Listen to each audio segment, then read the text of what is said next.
विदाई के वक्त दुल्हन पीछे क्यों फेंकती है चावल? चावल फेंकने के बाद दुल्हन पलटकर क्यों नहीं देखती?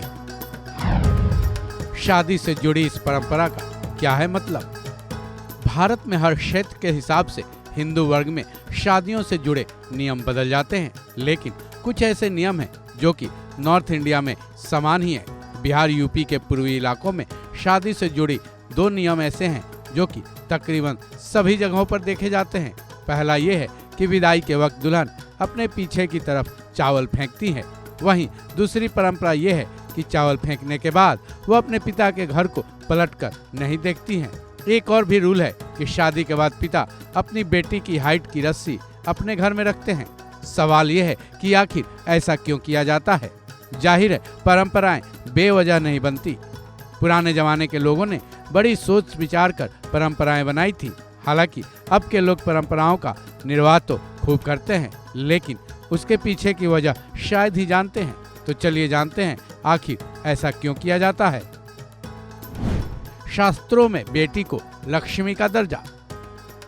वैसे तो सभी धर्मों में बेटियों को खास दर्जा दिया जाता है, लेकिन हिंदू धर्म बाकी सभी धर्मों से बेटियों के मामले में कहीं आगे है। हिंदू शास्त्रों में बेटियों को लक्ष्मी का दर्जा दिया गया है। साथ ही ये भी बताया गया है कि बेटियां अपने कुल को पवित्र करती हैं। हमारे समाज की व्यवस्था के मुताबिक बेटियों का जीवन दो कुलों से होकर गुजरता है। पहला अपने पिता का कुल और दूसरा अपने पति का कुल। पुराने काल से परंपरा चली आ रही है कि बेटियां अपने पिता को छोड़कर अपने पति के कुल को संभालती हैं। विदाई के वक्त पीछे चावल फेंकने की परंपरा और चावल फेंकने के बाद पिता के घर की तरफ ना पलटने की परंपरा इसी पर आधारित है। मायके का सौभाग्य बना रहे।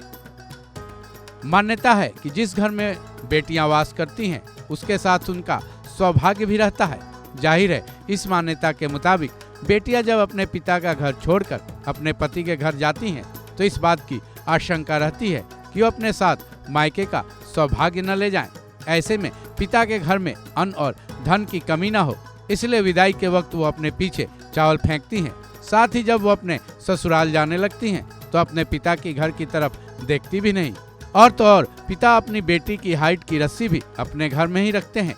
इन सब के पीछे एक ही सोच होती है कि बेटी के जाने के बाद उनके साथ लक्ष्मी भी पिता का घर को छोड़कर न चली जाए, क्योंकि बेटियों को लक्ष्मी का दर्जा हासिल है। परंपरा के साथ टोटके भी हैं। बात यहीं खत्म नहीं होती है। दुल्हन अपने पीछे चावल फेंकती हैं, विदाई के वक्त पीछे पलटकर नहीं देखती। दुल्हन के भाई से एक टोटका भी करवाया जाता है। बेटी की विदाई होने के बाद घर से कुछ ही दूर जाने के बाद दुल्हन का भाई दुल्हन को अपने हाथ से कुल्ला भी करवाता है। इसकी मान्यता टोटके के रूप में है, जिसके पीछे ये मान्यता है कि दुल्हन का स्नेह मायके से कम हो और अपने घर आने का भाव मिलता रहे। साथ ही दुल्हन कुछ कंकड़ अपने सिर के चारों तरफ फेरने के बाद गांव के बॉर्डर पर फेंकती है, जिसके पीछे मान्यता है कि अगर उसमें कोई दुर्गुण है तो वो उसके मायके में ही रह जाए, उसके साथ उसके ससुराल ना जा पाए। इस खबर में बस इतना ही। बाकी अपडेट्स के लिए जुड़े रहें वन इंडिया के साथ।